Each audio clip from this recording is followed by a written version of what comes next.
نحمدہ و نصلی علی رسولہ الکریم، اما بعد فاعوذ باللہ من الشیطان الرجیم، بسم اللہ الرحمن الرحیم۔ رب اشرح لی صدری ویسر لی امری واحلل عقدۃ من لسانی یفقہوا قولی۔ اللہ رب العزت کا ارشاد ہے، شہر رمضان الذی انزل فیہ القرآن هدى للناس وبينات من الهدى والفرقان فمن شهد منكم الشهر فليصم ومن كان مريضا أو على سفر فعدة من أيام أخر يريد الله بكم اليسر ولا يريد بكم العسر ولتكملوا العدة ولتكبروا الله على ما هداكم وَلَعَلَّكُمْ تَشْكُرُونَ۔ رمضان وہ مہینہ ہے جس میں قرآن نازل کیا گیا ہے، جو انسانوں کے لیے ہدایت ہے اور ایسی واضح تعلیمات پر مشتمل ہے جو راہ راست دکھانے والی اور حق و باطل کا فرق کھول کر رکھ دینے والی ہیں۔ پس جو کوئی تم میں سے اس مہینے کو پائے، اس کو لازم ہے کہ اس مہینے کے روزے رکھے، اور جو کوئی مریض ہو یا سفر پر ہو تو دوسرے دنوں میں روزوں کی تعداد پوری کرے۔ اللہ تعالیٰ تمہارے لیے آسانی چاہتا ہے، سختی کرنا نہیں چاہتا، اور یہ کہ تم روزوں کی تعداد پوری کرو، اور جس ہدایت سے اللہ نے تمہیں نوازا ہے اس پر اس کی بڑائی بیان کرو تاکہ تم شکر گزار بنو۔ مرحبا رمضان۔ شعبان کا جب سورج طلوع ہوتا ہے تو رمضان کی خوشبو آنے لگتی ہے، دل میں خوشی کے جذبات ابھر آتے ہیں، کیونکہ ایک معزز مہمان کی آمد ہے اور رحمتوں، برکتوں اور سعادتوں کے خزانے لوٹنے کا مہینہ آنے والا ہے۔ ہم دیکھتے ہیں کہ کتنے ہی لوگ اس کی تیاری کرتے ہیں رمضان آنے کی، اور رمضان کی آمد کے ساتھ ہی پھر نیکیوں کا سلسلہ شروع ہو جاتا ہے۔ جیسے کہ ہم دیکھتے ہیں کہ نبی پاک صلی اللہ علیہ وسلم نے فرمایا، ایک پکارنے والا پکار کر کہتا ہے، اے نیکیوں کے طالب آگے بڑھ، اور اے برائیوں کے طالب باز آ جا۔ یہ حدیث کا ایک چھوٹا سا حصہ میں نے آپ کو سنایا، جو کہ ترمذی کی ہے 682 نمبر پہ۔ کرنے والے کام کیا ہیں اس حوالے سے، یعنی رمضان کو خوش آمدید کہنے کے حوالے سے؟ ماہ شعبان کا اب نصف ہو چکا ہے تقریباً۔ خصوصاً گزشتہ رمضان کے جو قضا روزے تھے وہ آپ نے شعبان کے پہلے جو 15 دن تھے ان میں آپ نے رکھ لینے تھے۔ رکھ لی ہیں سب نے؟ اچھا، اب یہ ہے کہ 15 شعبان کے بعد اپنی قوت کو بحال کرنے کے لیے روزے نہیں رکھنے۔ پھر ایسی کتب یا ایسے لٹریچر کا مطالعہ کریں یا سنیں کوئی ایسی چیزیں کہ جس میں روزے کے متعلق احکامات ہوں اور آداب اور شرائط ہوں۔ اپنے روٹین میں یہ چیزیں شامل کریں، اور اپنے گھر والوں میں، دوست احباب میں، ہمسایوں میں رمضان کے حوالے سے گفتگو رکھیں زیادہ ان دنوں میں، اور رمضان کے متعلق جو ہے وہ سننے اور سنانے کا سلسلہ جاری رکھیں۔ گھر کی صفائی اچھی طرح سے کر لیں اور تمام اشیاء کو منظم طریقے سے رکھ لیں۔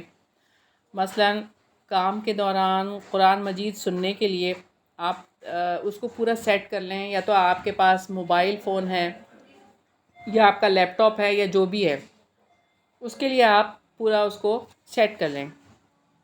تمام ضروری کام مثلاً آپ نے راشن لانا ہے، اہل خانہ کی تمام شاپنگ ہے، آپ کی عید کے کپڑے ہیں، دوستوں رشتہ داروں کے تحائف ہیں عید کے، آپ نے یہ ساری چیزیں ابھی سب کچھ تیار کر لینا ہے اس وقت پہ.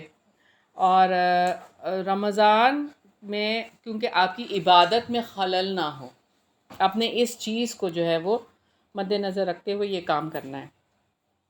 اچھا اب یہ ہے کہ صدقہ و خیرات کے لیے رقم اور ضروری چیزیں جو ہیں وہ الگ کر لیں ابھی کے دنوں میں ہی، اور کس کس کو کتنا دینا ہے اور کب دینا ہے یہ ابھی پلان کر لیں. اور روزمرہ کے کاموں کی فہرست بنا لیں.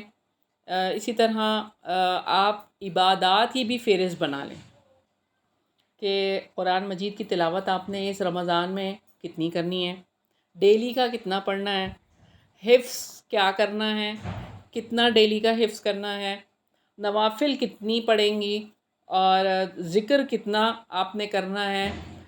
اس کے علاوہ دعائیں آپ کے پاس کتنی، آپ پورا ایک اپنا پلانر بنائیں گے. پھر اسی طرح صدقہ اور خیرات جو ہے اس کا بھی ایک پلانر آپ بنائیں اسی کے ساتھ، اور گولز آپ سیٹ کر لیں اس کے. پھر آپ دیکھیں کہ دن کے اوقات میں آپ اس طرح تقسیم کر سکتے ہیں کہ فجر سے جب تک کہ سورج نہیں نکلتا، فجر کی جو تلاوت ہے وہ تو اللہ تعالیٰ کو ویسے بھی بہت پسند ہے، تو آپ صبح کے اذکار اور اپنی تلاوت کو اس ٹائم پہ جو ہے وہ مسٹ کر لیں، اور آپ اس ٹائم پہ آپ کریں. اور ویسے بھی لوگ عام طور پر اسی ٹائم پہ تلاوت کرتے ہیں. پھر اسی طرح سے جب آپ کا سورج طلوع ہو جائے تو اس وقت سے ظہر تک جو نوافل آپ نے پڑھنے ہیں، اشراق ہے، پھر چاشت ہے، تو یہ چیزیں ہیں. پھر اس طرح سے دورہ قرآن ہے جو کہ آپ نے سننا ہے. پھر آپ دیکھیں کہ ظہر کی نماز پھر ہوگی، پھر آپ کے روزمرہ کے کام ہوں گے. تو ظہر سے عصر تک قیلولے کے ساتھ دیگر ضروری کام، اور پھر عصر سے مغرب تک افطاری کی تیاری، شام کے اذکار، دعائیں، مغرب سے عشاء تک افطاری، نماز مغرب، کھانا اور تراویح کی تیاری. پھر نماز عشاء اور تراویح کے بعد رات کا ایک حصہ آرام، پھر سحری سے قبل نوافل، پھر استغفار اور سحری کی تیاری، پھر نئے دن کا آغاز. یہ اب آپ کے اوپر ہے آپ کس طرح سے اس کا شیڈول بناتے ہیں. ایک چھوٹا سا میں نے خاکہ آپ کے سامنے رکھا. اچھا اس بات کا پختہ عزم کر لیں کہ اس ماہ میں ایمانی، روحانی ترقی کے لیے، اخلاقی بہتری کے لیے اور نیکیوں میں سبقت لے جانے کے لیے آپ نے پچھلے رمضان میں جو کام کیے تھے اب اس سے ایک سٹیپ آگے چلے جائیں اور اس میں مزید اضافہ کر لیں. یہ بات ہم سب کے لیے ہے کہ یہ گنتی کے چند دن ہوں گے، تھوڑے سے دن ہوں گے، تو اس میں زیادہ وقت عبادات میں گزارنا ہے تاکہ اجر اور ثواب زیادہ سے زیادہ ملے. اور جو مباح اور ذاتی نوعیت کے کام ہیں وہ کم سے کم کر دیں. اسی لیے میں نے آپ کو کہا ہے کہ ابھی سارے کام نمٹا لیں، اور غیر ضروری مصروفیات جتنی بھی ہیں وہ سب ترک کر دیں رمضان میں. اب باری ہے رمضان کے استقبال رمضان. چاند دیکھنے کا اہتمام کریں کہ چاند رمضان کا باضابطہ طور پر ایک سمجھیں اس کی ایک سیریمنی کر لیں چاند دیکھنے کی گھر میں بچوں کے ساتھ، تاکہ بچوں کو بھی پتہ چلے کہ کس طریقے سے چاند دیکھا جاتا ہے. نبی پاک صلی اللہ علیہ وسلم نے جیسے کہ فرمایا کہ چاند دیکھ کر روزہ رکھو اور چاند دیکھ کر عید کرنی ہے، یعنی کہ افطار کر لیں. شوال کا چاند جب دیکھتے ہیں تو پراپر حدیث آپ کے سامنے رکھتی ہوں. صحیح مسلم کی حدیث ہے، جب تم رمضان کا چاند دیکھ لو تو روزہ رکھو، اور جب شوال کا چاند دیکھو تو افطار کرو، اور اگر مطلع ابر آلود ہو تو 30 روزے پورے کر لو۔ تو یہاں پر خوشیوں کے ساتھ اور دعاؤں کے ساتھ چاند دیکھ کر کون سی دعا کرنی ہے؟ اللہم احلہ علینا بالیمن والایمان والسلامتی والاسلامی ربی و ربک اللہ۔ یا اللہ، ہم پر یہ چاند امن، ایمان، سلامتی اور اسلام کے ساتھ طلوع فرما۔ اے چاند، میرا اور تیرا رب اللہ ہے۔ بہت ہی خوبصورت دعا ہے۔ اور اس کے علاوہ ایک اور دعا ہے، اللہ اکبر، اللہم احلہ علینا بالامن والایمان والسلامتی والاسلامی والتوفیق لما تحب وترضى ربنا و ربک اللہ۔ اے اللہ سب سے بڑا ہے، اے اللہ یہ چاند ہم پر امن، ایمان، سلامتی اور اسلام کے ساتھ طلوع فرما، اور اس چیز کی توفیق کے ساتھ جس کو تو پسند کرتا ہے اور جس سے تو راضی ہوتا ہے۔ اے چاند، ہمارا اور تیرا رب اللہ ہے۔ تو رمضان کو اس طرح سے ویلکم کریں گے، اس طرح سے اس کا استقبال کریں گے۔ پھر شہر رمضان شہر الرحمتی والبرکہ، رحمت و برکت کا مہینہ رمضان ہے۔ تو ہم دیکھتے ہیں کہ نبی پاک صلی اللہ علیہ وسلم نے فرمایا، صحیح مسلم کی 2496 نمبر روایت ہے کہ جب رمضان کا مہینہ آتا ہے تو رحمت کے دروازے کھول دیے جاتے ہیں۔ اور اسی طرح سے ایک اور روایت میں آپ صلی اللہ علیہ وسلم نے فرمایا، تحقیق تمہارے پاس رمضان آیا ہے، یہ برکتوں والا مہینہ ہے، اللہ تعالیٰ نے اس کے روزے تم پر فرض کیے ہیں، اس میں جنت کے دروازے کھول دیے جاتے ہیں اور جہنم کے دروازے بند کر دیے جاتے ہیں اور شیاطین جکڑ دیے جاتے ہیں۔ اس میں ایک رات ہے جو 1000 مہینوں سے بہتر ہے۔ جو اس کی بھلائی سے محروم رہا تو تحقیق وہ محروم ہی رہا۔ اب یہاں پہ جو رحمت و برکت سمیٹنے کے لیے کرنے والے کام ہیں، اچھے کام، مثلاً عبادات، خیرات، دوسروں کی مدد، سلام، مسکراہٹ، یہ ساری چیزیں سبقت لے جانے والے کاموں میں سے۔ اور یہ جو دعا ہے، یا حیو یا قیوم برحمتک استغیث اصلح لی شأنی کلہ ولا تکلنی الی نفسی طرفۃ عین، یہ دعا زبانی یاد کر لیں اور اس دعا کو صبح و شام اپنی دعاؤں میں شامل کریں اور ضرور پڑھیں۔ اس کا ترجمہ آپ کے سامنے رکھتی ہوں، بہت خوبصورت دعا ہے اور یہ صبح و شام کے اذکار میں بھی موجود ہے۔ اے زندہ اور قائم رہنے والے، تیری رحمت کے سبب سے فریاد کرتا ہوں کہ میرے سب کاموں کی اصلاح فرما دے، اور پلک جھپکنے تک کے لیے بھی مجھے میرے نفس کے حوالے نہ کر۔ شہر رمضان شہر الصیام، روزوں کا مہینہ۔ جو اس میں مین بات ہے رمضان کی وہ کیا ہے؟ روزہ۔ تو خصوصی جو عبادت ہے یہاں پر وہ ہے روزہ۔ اور ہم دیکھتے ہیں کہ روزے کی فرضیت کیسے ثابت ہے، حدیث کی روح سے بھی۔ ہم یہ حدیث بھی پڑھ چکے ہیں، حدیث کے اس میں بنی الاسلام علی خمس والی حدیث۔ اسلام کی 5 بنیادیں ہیں، اسلام کی بنیاد 5 چیزوں پر ہے۔ اسلام کی بنیاد 5 چیزوں پر ہے: گواہی دینا کہ اللہ کے سوا کوئی معبود نہیں اور محمد صلی اللہ علیہ وسلم اللہ کے بندے اور اس کے رسول ہیں، نماز قائم کرنا، زکوٰۃ ادا کرنا، بیت اللہ کا حج کرنا اور رمضان کے روزے رکھنا۔ تو یہاں سے بھی اس کی فرضیت پتہ چلتی ہے۔ اور ہم نے جیسے کہ اللہ تعالیٰ بھی ارشاد فرماتے ہیں، پہلے ہم یہ آیت دیکھ چکے ہیں، تو اس میں ہم دیکھ لیتے ہیں دوبارہ۔ سورہ بقرہ کی 183 نمبر آیت ہے، یا ایھا الذین آمنوا کتب علیکم الصیام کما کتب علی الذین من قبلکم لعلکم تتقون۔ اے لوگو جو ایمان لائے ہو، تم پر روزے اس طرح فرض کیے گئے جس طرح تم سے پہلے لوگوں پر فرض کیے گئے تھے، تاکہ تم متقی بن جاؤ۔ اچھا، اب روزہ ایک فرض عبادت ہے، اور اس کے ساتھ ساتھ کیا ہے کہ بے شمار فائدوں کا حامل اور اجر و ثواب کمانے کا ذریعہ بھی ہے، اور جنت میں داخلے کا ذریعہ بھی ہے۔ جیسے کہ ہمیں ایک حدیث سے پتہ چلتا ہے، ابو امامہ رضی اللہ عنہ نے رسول اللہ صلی اللہ علیہ وسلم سے ایسے عمل کی بابت سوال کیا جو انہیں جنت میں داخل کرے، تو آپ صلی اللہ علیہ وسلم نے فرمایا، تم روزے کو لازم پکڑ لو، اس کی مانند کوئی چیز نہیں۔ یہ سنن نسائی کی ٹیٹرا 2 نمبر روایت ہے۔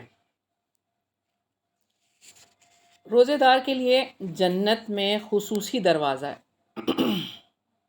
آپ سب جانتے ہیں، بس ہم یہاں پر اس کو دہرانے کے لیے بیٹھے ہیں۔ نبی کریم صلی اللہ علیہ وسلم نے فرمایا کہ جنت میں ایک ایسا دروازہ ہے جسے ریان کہا جاتا ہے۔ قیامت کے دن پکارا جائے گا، روزہ رکھنے والے کہاں ہیں؟ چنانچہ جو شخص روزے رکھنے والوں میں سے ہوگا وہ اس میں داخل ہو جائے گا، اور جو اس میں داخل ہو گیا اسے کبھی پیاس نہیں لگے گی۔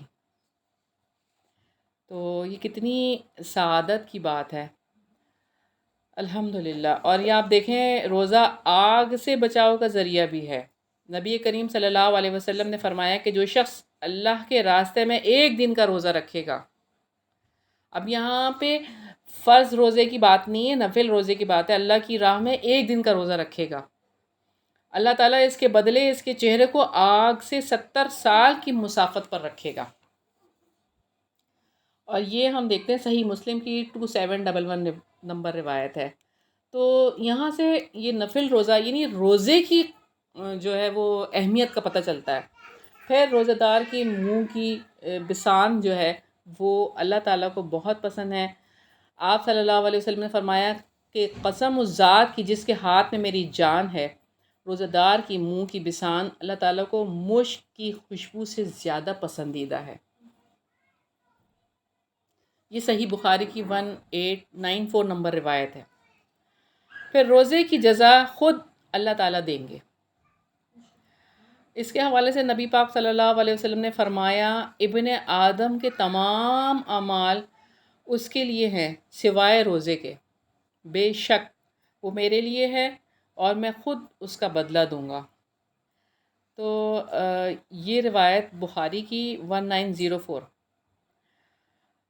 کتنی یہ شرف کی بات ہے کہ جب ہم اس جہان سے چلے جائیں گے اور اللہ تعالیٰ ہمیں اس کا ریوارڈ اپنے ہاتھوں سے دیں گے۔ بہت زیادہ یہ ایسا مخفی اجر ہے جو ہمیں پتہ نہیں ہے، لیکن ہمیں یہ پتہ ہے کہ جب اللہ تعالیٰ نے دینا ہے تو کیا ہوگا وہ۔ روزہ ڈھال ہے۔ رسول اللہ صلی اللہ علیہ وسلم نے فرمایا کہ روزہ آگ سے ڈھال ہے، جس طرح لڑائی میں تم میں سے کسی کی ڈھال ہوتی ہے، یعنی روزے کی وجہ سے انسان بہت سے گناہوں سے بچ جاتا ہے، وہ اسے ان چیزوں سے بچا لیتا ہے، اور پھر اسی طرح سے وہ جہنم میں بھی نہیں جائے گا، اس کے لیے بھی ایک ڈھال ہے۔ اچھا، ایک ہوتا ہے عام روزہ، ٹھیک ہے، جو عام روزہ رکھتے ہیں لوگ، تو اس میں یہ ہے کہ پیٹ اور شہوت سے دوری، یہ عام روزہ ہے۔ خاص روزہ جو ہے وہ یہ ہے کہ آپ کی نظر، آپ کی زبان، آپ کے ہاتھ پاؤں، کان اور تمام اعضاء گناہ سے بچے رہیں، یہ خاص روزہ ہے۔ اور ایک تیسرا روزہ ہے خاص الخاص روزہ، کہ وہ روزہ یہ ہے کہ دل کو ردی خیالات اور اللہ تعالیٰ سے دور کرنے والے جتنے بھی افکار ہیں ان سے پاک کر لیا جائے، اور سوائے اللہ کی یاد کے دل میں کچھ اور نہ ہو۔ یہ خاص الخاص روزہ ہے۔ اللہ تعالیٰ سے دعا ہے کہ اللہ تعالیٰ ہمیں ایسا روزہ رکھنے والوں میں سے شامل کر لیں، آمین۔ یہ میں نے آپ کو منہاج القاصدین کی روایت سنائی ہے۔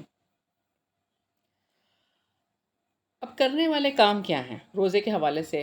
وہ ایک فرض عبادت ہے روزہ، خالص نیت کے ساتھ صرف اللہ کی رضا کے لیے رکھیں روزہ۔ اچھا، کسی شرعی عذر کے بغیر روزہ نہ چھوڑیں، گرمی بہت ہے، پیپرز آ رہے ہیں، ہاں، یا کوئی ایسی بات ہے تو ہم روزہ چھوڑ رہے ہیں، حالانکہ یہ فرض روزہ ہے، اس کو نہیں چھوڑنا۔ اگر یہ چھوٹتا بھی ہے تو اس کی قضا جو ہے وہ لازم ہوتی ہے۔ روزے کو باطل کرنے والے کاموں سے بچنا ہے انشاءاللہ، اور روزے کی حالت میں خاص طور پر زبان کی حفاظت کرنی ہے، اور گھر میں عبادت کے لیے ایک جگہ مقرر کر لیں جہاں ضرورت کی تمام چیزیں آپ رکھ لیں، مثلاً قرآن مجید، جائے نماز، ذکر و اذکار کی کتابیں اور سارا کچھ۔ یعنی یہ ایک آپ پوری ایک جگہ اپنی سیٹ کر لیں رمضان سے پہلے کہ یہ ہماری اسپیشل جگہ ہوگی، یہاں پہ ہم بیٹھ کے عبادت کیا کریں گے رمضان میں۔ کیونکہ نبی پاک صلی اللہ علیہ وسلم نے کیا فرمایا؟ من صام رمضان ایمانا و احتسابا غفر له ما تقدم من ذنبه۔ اتنی خوبصورت بات ہے آپ صلی اللہ علیہ وسلم کی، جس نے ایمان کے ساتھ اور ثواب کی نیت سے رمضان کے روزے رکھے، اس کے گزشتہ سارے گناہ معاف کر دیے جاتے ہیں۔ تو یہ صحیح بخاری کی 38 نمبر روایت ہے۔ سحری اور افطاری کا مہینہ، شہر السحور والافطار۔ تو ہم سحری کے حوالے سے اگر دیکھیں تو آپ صلی اللہ علیہ وسلم نے سحری کھانے کو پسندیدہ قرار دیا ہے۔ اس کے حوالے سے ہمیں ایک روایت ملتی ہے، آپ صلی اللہ علیہ وسلم نے فرمایا کہ 3 کام اخلاق نبوت میں سے ہیں: افطاری میں جلدی، سحری میں تاخیر، اور نماز میں دائیں ہاتھ کو بائیں پر رکھنا۔ یہ صحیح الجامع صغیر کی روایت ہے 3038 نمبر پہ۔ تو سحری کا اہتمام ضرور کرنا چاہیے۔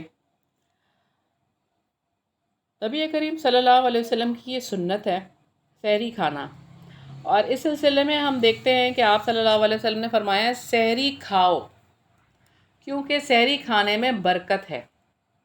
یہ صحیح بخاری کی 1923 نمبر روایت ہے۔ سحری اللہ کی عطا ہے۔ عبداللہ بن حارث نبی کریم صلی اللہ علیہ وسلم کے ایک صحابی سے روایت کرتے ہیں کہ ایک شخص نبی کریم صلی اللہ علیہ وسلم کی خدمت میں حاضر ہوا جبکہ نبی کریم صلی اللہ علیہ وسلم سحری کھا رہے تھے۔ آپ صلی اللہ علیہ وسلم نے فرمایا کہ یہ سحری برکت ہے جو اللہ نے تمہیں عطا فرمائی ہے، اس لیے اسے مت چھوڑا کرو۔ تو سحری کو چھوڑنا نہیں ہے اور سحری ضرور کھانی چاہیے۔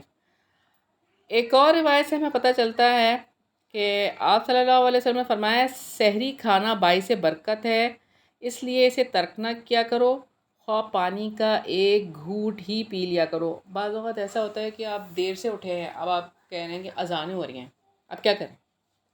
ایک گھونٹ پانی تو پی لیں نا، پانی پی لیں، چلے پورا گلاس ہی پی لیں۔ یعنی کہ مقصد کہنے کا یہ ہے کہ آپ ایسے نہیں سوچیں گے کہ آپ کچھ بھی نہیں کھائیں گے اور آپ کہیں گے اب تو اذان ہو گئی، لیکن آپ سحری کر لیں گے اس ٹائم پہ، چاہے آپ کچھ نہ کچھ لے لیں۔ مقصد کہنے کا یہ ہے۔ تو سحری کھانے والوں پر رحمتیں نازل ہوتی ہیں۔ ابن عمر رضی اللہ عنہ سے روایت ہے، رسول اللہ صلی اللہ علیہ وسلم نے فرمایا کہ یقیناً اللہ اور اس کے فرشتے سحری کھانے والوں پر درود بھیجتے ہیں، یعنی اللہ تعالیٰ کی طرف سے ان پر رحمتیں اور برکتیں نازل ہوتی ہیں اور فرشتے ان کے لیے رحمت اور مغفرت کی دعائیں کرتے ہیں سحری کھانے والوں کو۔ تو کھجور بہترین سحری ہے، اس دفعہ نیت کر لیں کہ بہترین کھجوریں لا کے آپ رکھیں گے اور سحری اور افطار جو ہے وہ کھجور سے کریں گے، یعنی اسٹارٹ اس سے کریں گے۔ اچھا، جیسے کہ ہم دیکھتے ہیں آپ صلی اللہ علیہ وسلم نے فرمایا کہ کھجور مومن کی بہترین سحری ہے۔ وہ سارا کچھ ہی کھائیں آپ، لیکن کھجور بھی ساتھ میں کھائیں۔ ہاں جی، بالکل.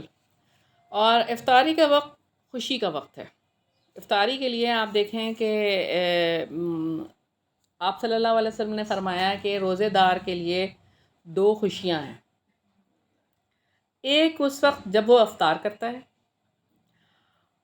تو وہ خوشی محسوس کرتا ہے، اور جب وہ اپنے رب سے ملاقات کرے گا تو روزے کا اجر و ثواب دیکھ کر وہ اور بھی زیادہ خوش ہو جائے گا. یہ بخاری کی روایت ہے 1904. اور افطاری جلدی کرنا مسنون ہے. غروب آفتاب ہوتے ہی روزہ افطار کر لینا. تو اس سلسلے میں ہم دیکھتے ہیں کہ آپ صلی اللہ علیہ وسلم نے فرمایا کہ جب تک لوگ افطار کرنے میں جلدی کرتے رہیں گے بھلائی پر رہیں گے. اور یہ صحیح بخاری کی 1957 نمبر روایت ہے. اور افطار کے حوالے سے ہمیں دعا ملتی ہے. آپ صلی اللہ علیہ وسلم نے فرمایا کہ جب تم میں سے کسی نے روزہ رکھا ہو تو اسے چاہیے کہ کھجور سے افطار کرے. اگر کھجور نہ پائے تو پانی سے افطار کرے. بلا شبہ پانی پاک کرنے والا ہے. تو دعا کے حوالے سے آپ مجھے بتائیں گے، آپ لوگوں میں سے کسی کو دعا یاد ہے؟ ذہب الظمأ وابتلت العروق وثبت الاجر انشاءاللہ. یعنی کہ لوگ کہتے ہیں نا روزہ افطار کی، روزے افطار کرنے کی بعد کی دعا ہے. ہاں جی، لوگ بعد کہتے میں. ہیں نا نہیں بسم اللہ پڑھو، آپ جو مرضی دعا مانگو. ہاں اس کے بعد ہاں جی. بسم اللہ پڑھ کے اچھا، آپ دعا کر لیں اور اس کے بعد یہ پڑھ لیں. رسول اللہ صلی اللہ علیہ وسلم نماز سے پہلے تازہ کھجوروں سے روزہ افطار فرماتے. اگر تازہ کھجوریں نہ ہوتیں تو خشک کھجور تناول فرما لیتے. یہ بھی نہ ہوتی تو پانی کے چند گھونٹ ہی پی لیا کرتے تھے. تو افطاری کرنے والے کا اجر، کروانے والے کا اجر. آپ صلی اللہ علیہ وسلم نے فرمایا کہ جس نے روزہ دار کو روزہ افطار کرایا اسے بھی اتنا ہی اجر ملے گا جتنا روزے دار کے لیے ہوگا، اور روزے دار کے اس اجر سے کوئی کمی نہیں کی جائے گی. یعنی کہ روزہ دار کو تو اس کا اپنا اجر مل جائے گا، لیکن جو روزہ افطار کروا رہا ہے اس کو بھی جو ہے وہ اس کے برابر ہی اجر مل رہا ہوگا. اب کرنے والے کاموں میں آپ دیکھیں کہ سحری اور افطاری کا اہتمام عدل کے ساتھ کریں، اور اس کو شہر الطعام نہ بنائیں، شہر الصیام ہی رہنے دیں. یعنی کھانوں کی سب سے زیادہ ڈشز اسی مہینے میں نہ بنائیں. مثلا مرغن کھانے ہیں جو صرف پیٹ بھرنے کے لیے اور پھر سستی لانے کے لیے، اور ہمارے یہاں پکوڑوں کا بڑا رواج ہے، اس کے بغیر تو جیسے کہ افطاری کرنا ناممکن ہے. تو تھوڑا سا اس کو اگر کم کر دیں اس کی، اور یہ کہ اس کی بجائے جو ہے آپ کے جو کھانوں میں آپ کے ہیلدی فوڈ ہیں جو وہ اگر آپ رکھیں، زیادہ تر پھلوں کو آپ زیادہ ہائی لائٹ کریں. پھلوں کے حساب سے آپ ڈشز بنا لیں. اگر فروٹ چاٹ، فروٹ سلاد یا فروٹ جیلی، مطلب اس طرح کے آپ فروٹ کی اگر ڈشز بنا لیں اور اس کو پلان کر لیں ابھی سے، زیادہ تر ایسے کریں، افطار میں وہ رکھیں تو زیادہ بہتر ہے. اور بچا ہوا کھانا جو ہے وہ پھر فوری طور پر کسی کو دے دیا جائے، اس کو سنبھال کے رکھا نہ جائے فریج میں. پھر ایسا ہوتا ہے کہ وہ فریج میں ہی رہ جاتا ہے، وہ پھر باہر نہیں نکلتا، پھر وہ ڈسٹ بن کے اندر ہی جاتا ہے. ایسا ہوتا ہے گھروں میں، عموماً ایسا ہوتا ہے. اچھا، آپ دیکھیں افطار کی جو دعائیں ہیں وہ آپ نے یاد رکھنی ہیں. اور ذہب الظمأ وابتلت العروق وثبت الاجر انشاءاللہ. ٹھیک ہے، اس کو آپ لکھ کے یا تو فوٹو کاپی کرا لیں یا کچھ اس طرح سے بڑا بڑا لکھ کے رکھ لیں، یا جہاں پر آپ نے افطار کرنا ہے وہاں پہ لکھ کے لگا دیں. بچوں کو سکھائیں اس ٹائم پہ جب افطار کرنے کے لیے بیٹھ رہے ہوں. اس طرح سے آپ کر سکتے ہیں. اور ایک اور جو ہے وہ دعا ہے، بہت ہی خوبصورت دعا ہے، روزہ افطار کرانے والے کو جو دعا دی جاتی ہے، جس نے روزہ افطار کروایا ہے. افطر عندکم الصائمون واکل طعامکم ابرار وصلت علیکم الملائکہ، بہت ہی خوبصورت دعا ہے۔ روزے دار تمہارے یہاں روزہ افطار کرتے رہیں اور نیک لوگ تمہارا کھانا کھاتے رہیں اور فرشتے تمہارے لیے دعائیں کرتے رہیں۔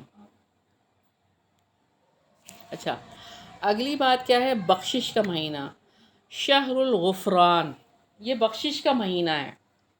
اب یہاں پر آپ دیکھیں کہ اللہ تعالیٰ بھی ارشاد فرماتے ہیں الذین یجتنبون کبائر الاثم والفواحش، وہ جو بڑے گناہوں اور بے حیائی سے بچتے ہیں ماں سوائے صغیرہ گناہوں کے، تو تیرا رب بڑا بخشش والا ہے۔ یہ سورہ نجم کی آیت نمبر 32 ہے۔ اللهم صل وسلم على نبينا محمد